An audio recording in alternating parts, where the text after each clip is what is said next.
Nah dari situ, dari mulut ke mulut, begitu enak dia langsung ngomong ke teman-temannya kan.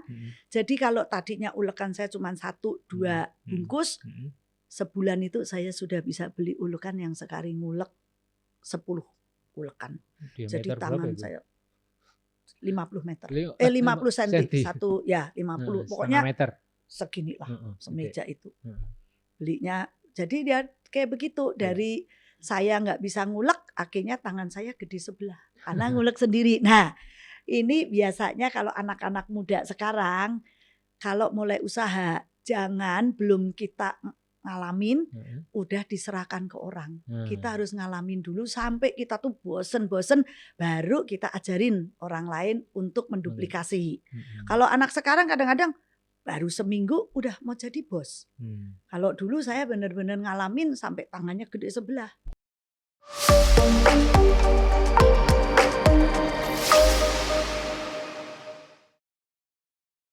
Ini ilmu logistik loh ini. Ya, logistiknya harus cepat. Logistik jadi ahlinya dadakan.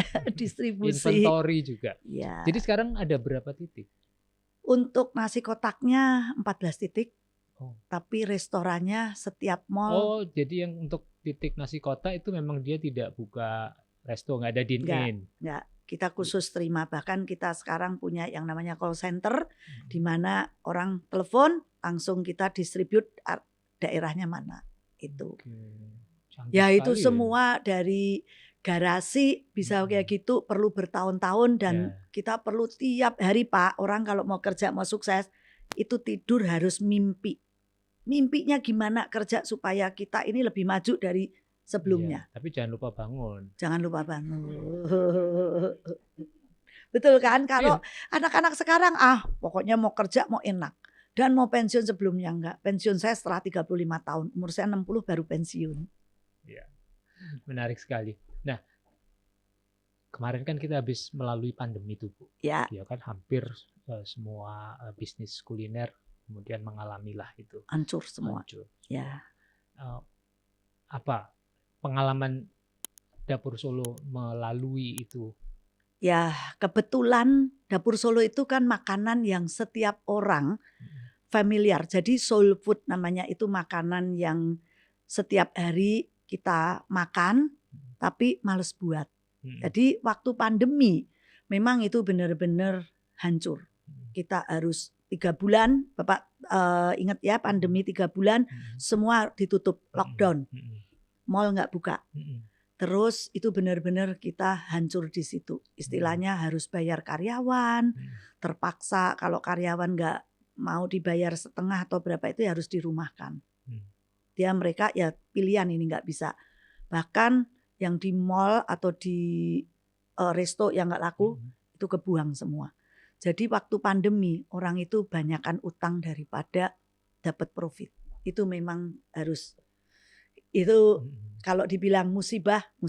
Ya. Tapi kemudian kan habis gitu banyak order online kan ya? Maksudnya, itu yang menolong. Ya kan? Jadi dari situ nggak boleh makan, terus yang namanya 50% PPSBB, 30%, wah itu juga setengah.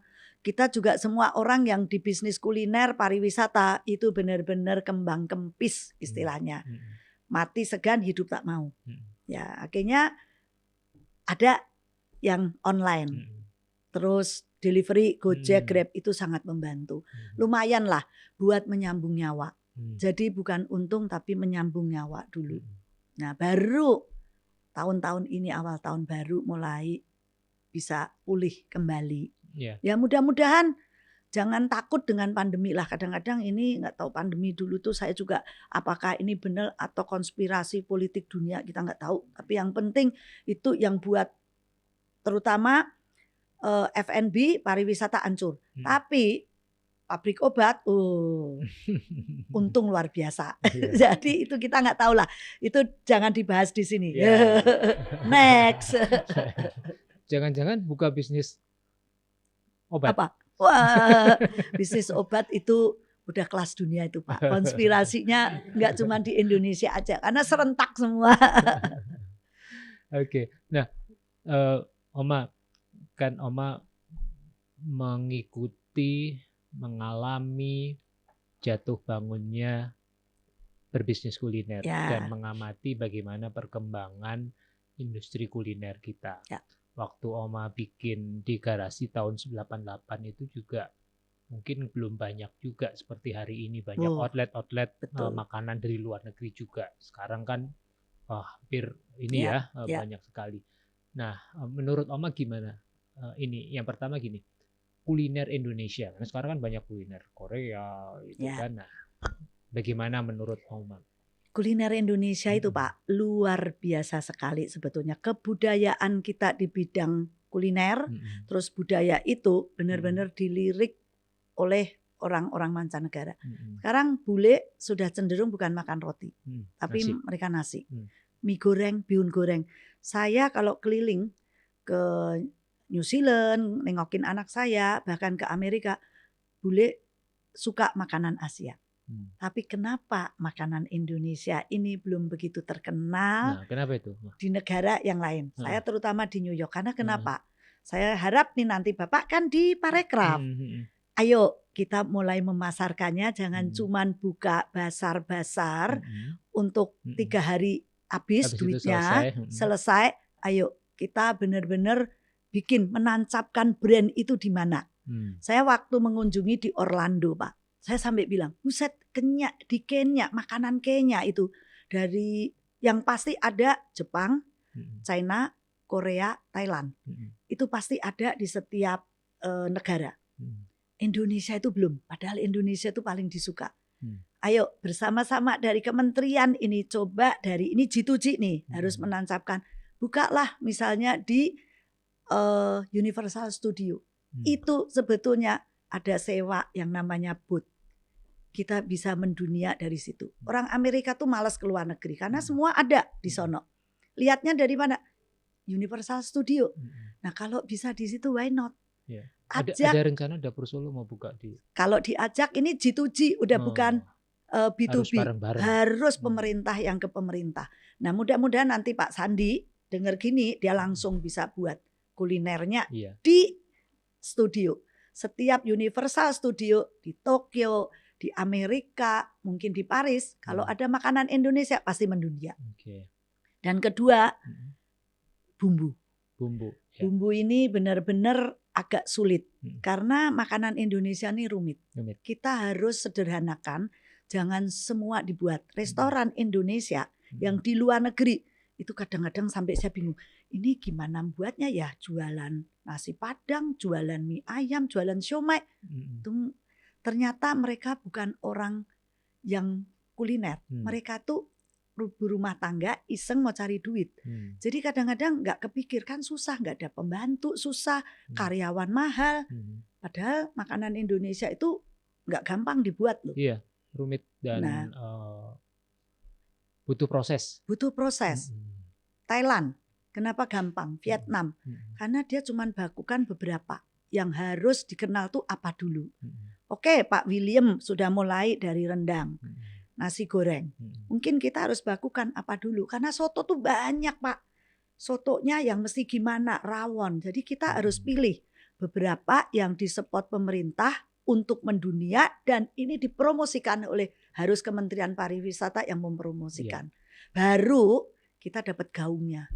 Karena terlalu banyak, ribuan betul, kan Pak? Betul, nah, itu juga wacana. Banyaknya ragam makanan kuliner kita itu di satu sisi memang itu ya berkah gitu ya, maksudnya udah Tuhan kasih seperti itu kita ini. Nah, di satu sisi memang bikin bingung milihnya mau mana yang di itu. Tapi menarik bahwa kemudian hari ini pemerintah sedang laksanakan program namanya Indonesia Spice Up the World. Ya kan, Oma juga dengar dan juga terlibat di situ. Teman saya banyak di sana. Ada target nih dari Mas Menteri untuk ke 4.000 restoran di mancanegara. Di seluruh dunia, di mancanegara. Dan memang betul salah satu hal yang perlu disiapkan dari sisi hulu adalah pasokan bumbunya. Pasokan bumbunya. Jadi ini juga PR, tapi memang harus disiapkan supaya gampang. Supaya gampang. Dan itu tadi betul mungkin akan ada kita pilih beberapa 5 menu yang akan menjadi andalan lah gitu ya. Mau apa, nasi goreng, rendang, apalagi yang gitu. gampang. Gampang yang semua orang lidahnya suka. Jadi jangan terlalu ini, karena bule juga mesti disurvey juga apa yang suka. Mereka bule juga suka gorengan kok ternyata. Dan mudah-mudahan Mas Menteri juga bisa mematok, di New York misalnya, di yang terkenal itu di New York, jalannya tiba-tiba saya lupa, Times Square. Siapa tahu di situ ada loh food courtnya orang Singapura. Yang saya lihat, buset, ini food court orang Singapura bisa gede. Nah, siapa tahu nanti dari Kemenparekraf ini langsung satu di Times Square kita buka untuk Indonesia. Nggak usah gede-gede, ikut di situ, tapi harus dipilih orang yang memang pernah di kuliner dan dibina. Karena kalau pelakunya bukan orang kuliner, susah. Itu juga kadang satu catatan pribadi saya sih. Diaspora kita itu agak berbeda. Satu, nyari diaspora yang memang dia istilahnya one way ticket gitu ya, dengan semangat entrepreneurship yang tinggi, dan tadi memang punya passion, punya ini di kuliner. Kedua, kalau saya amatin di luar negeri, begitu orang buka Jepang, makanan Jepang, semua yang bekerja itu adalah orang Jepang. Mereka punya soul-nya. Makanan Jepang ini kayak apa. Nah, sedangkan kalau kita mau buka makanan Indonesia, karyawannya Filipina, terus karyawannya India, nggak tahu. Jadi ini harus dituji lagi. Pemerintah harus membuat mudah untuk orang yang mau buka kuliner di Jepang, kuliner Indonesia di mancanegara, ya orang Indonesia lah yang harus daftar, yang harus bekerja di situ. Minimal keramah tamahan orang Indonesia, kayak di Dapur Solo kalau orang datang, monggo Pak. Nah, smiling kita, ini keramah tamahan budaya kita itu tercermin lah. Kalau karyawannya bule atau karyawannya orang Bangladesh atau Filipina, welcome aja nggak tahu. Nah, sambil kita memperkenalkan, mudah-mudahan sekarang ini kan gampang toh, kalau tenaga kerja asal yang penting mau bisa, dan mudah-mudahan anak-anak milenial ini mau bekerja. Kalau di mancanegara kayaknya dia mau, tapi di sini dia harus dilatih dulu. Jadi supaya tahu bagaimana masak. Itu yang mudah-mudahan itu yang saya juga pas aku rasa ini Bapak di Kemenkraf, jadi ini saran, masukan yang saya sudah saya catat nih, Bu. Sudah keliling kok kayaknya susah ya cari karyawan. Nah, padahal kalau tukang masaknya bukan orang Indonesia, rasa juga beda. Itu. Kembali ke Dapur Solo nih, Bu. Inovasi apa sih yang sekarang lagi disiapin ke depan? Ada inovasi apa? Inovasinya sebetulnya kalau Dapur Solo bagaimana menjaga rasa tetap otentik, dan gimana mempertahankan pelanggan, apalagi sekarang disrupsi ini banyaknya pelaku di kuliner, pemain baru, anak-anak muda kuliner, ya mau nggak mau kita juga harus tetap kreatif, memikirkan bagaimana kelangsungan ini, apalagi brand kita udah boleh dibilang legendaris. Jadi itu yang boleh dibilang top of mind. Orang udah nempel. Kalau makanan Jawa apa sih? Dapur Solo. Kayak orang mau ayam yang K itu McD burger udah pasti ada ininya. Nah, kita juga top of mind-nya itu harus dapat. Dan itu tidak mungkin bisa tercapai kalau brand itu adalah lamanya waktu buat saya. Nggak ada yang brand 1 tahun bisa orang tiba-tiba inget. Kalau nggak itu cepet naik, cepet turun biasanya. Jadi brand itu memang harus dirawat, gitu ya, dilahirkan, dirawat, dimaintain, dan ini merupakan investasi. Betul. Investasi yang harus dijaga. Gitu, Jadi inovasinya gimana makanan Indonesia ini bisa tembus ke anak-anak milenial. Karena anak milenial itu juga maunya praktis, cepet, dan dia kadang-kadang disajikan makanan Indonesia nggak enak. Padahal makanan Indonesia itu adalah makanan sehat. Karena mengandung bumbu rempah-rempah yang itu, coba saya baru tahu daun salam Laos itu setiap masakan pasti ada. terutama kalau pakai santan. Dan itu penangkal kolesterol.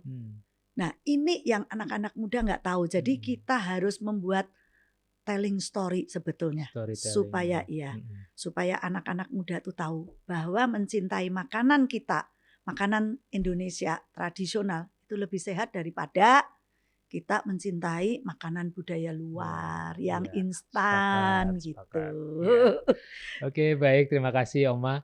Nah, di bagian terakhir ini silakan Oma satu quote. Satu quote yang memotivasi teman rasa di sana, khususnya anak-anak milenial nih, cucu-cucu Oma ini. Ya, nih cucu-cucu Oma, kalau mau usaha kuliner ya tadi Oma sudah terangkan ke Bapak, terutama adalah tahan banting. Jadi mulailah dari apa yang kalian suka dan kalian harus bisa masak. Jangan nggak bisa masak, belajar. Kalau nggak bisa masak, belajar. Sampai temukan rasa yang pas dan rasa itu bikin standarisasi. Kemudian lakukan terus. Sekarang ini pemasaran terus menerus, jangan bosan. Dan ya tadi jangan pantang menyerah karena usaha itu tidak akan nggak gampang. Usaha brand itu akan tercipta dari tahun ke tahun dan kerja keras kita. Oke, siap. Teman rasa, itu tadi inspirasi dari Om Aswan. Beliau adalah pendiri dari Dapur Solo. Terima kasih telah bergabung di dalam episode Aku Rasa kali ini. Kita berjumpa lagi di episode berikutnya. Saya Cak Tom. Aku Rasa, akar kuliner Nusantara, rasa Indonesia mendunia. Wow, rasa Indonesia mendunia. Siap.